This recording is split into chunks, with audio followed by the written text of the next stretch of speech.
بكره البرايفت زفت. الو، مين معايا؟ حضرتك اتصلت كذا مره، مين؟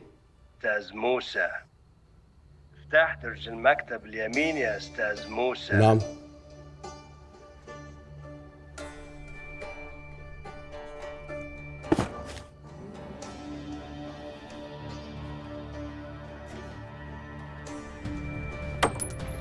الله اعلم هاي الرصاصة المرة الجاية راح تكون بقلبك ولا بقلب واحد من ولادك. انت وراغب راح تسووا اللي بدنا اياه، وراح نرجع نحاكيك ونخبرك شو المطلوب منك بالوقت المناسب. انت مين؟ استنى، انت مين؟